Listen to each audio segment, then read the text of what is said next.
Панкреатитті 4 жаттығумен емдеуге болады. Негізінде панкреатит ұйқы безінің ауруы, ал ұйқы безінің ауруына ас қорытуға қатысатын кез келген мүше жұмысының бұзылуы, нашарлауы себеп болады. Сонымен қатар көп уайымдау, стресс пен депрессия да себепші.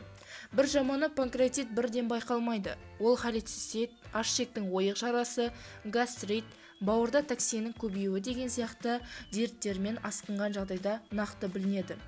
Негізінде панкреатит емделетін ауру. Дәрігер еммен бірге диетаны да тағайындайды.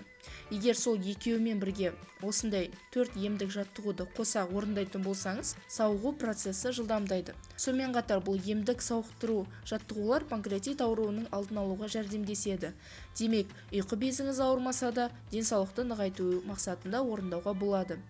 Жаттығуды орындау үшін тегіс және қатты төсеніш үстінде жатып орындаған дұрыс. Басыңызға кішкентай жалпақ жастық қоюға болады. Жаттығу барысында бір қалыпты тыныс алу керек. Ендеше бірінші жаттығу.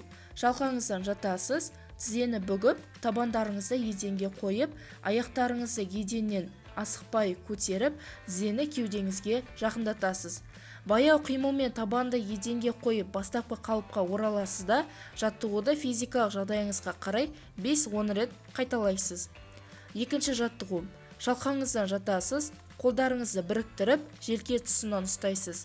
Тізені бүгіп, табанды еденге тірейсіз де, еденнен аяқты және онымен бірге басты бірге көтересіз. Екеуін бірде қайтадан еденге қоясыз да, жаттығуды 5-6 рет қайталайсыз. Енді үшінші жаттығу. Аяқты созып, шалқаңыздан жатасыз, қол саусақтарын айқастырып, желкеге қоясыз да, тізені бүгіп, аяқтарды жинайсыз. Табандар еденде болу керек. Асықпай оң аяқпен басты еденнен көтересіз де, оң тізеге сол қол шынтағын тигізесіз. Егер шамаңыз жетпесе, жиі жақындатуға болады. Яғни жай жақындатуға болады. Бастапқы қалыпқа ораласыз да, енді сол тізеге оң қол шынтағын тигізесіз. Асықпай бас пен аяқты еденге қоясыз. Жаттығуды әр аяққа 4-6 рет орындауға болады. Енді соңғы жаттығу, 4-ші жаттығу. Ет бетіңізден жатасыз, қолдарыңызды дене тұсында ұстайсыз, басты, сосын кеудені жаяу жоғары көтересіз. Асықпай бастапқы қалыпқа ораласыз да, жаттығуды 5-10 рет қайталау керек. Өтінде тас бар адамға орындауға болмайды.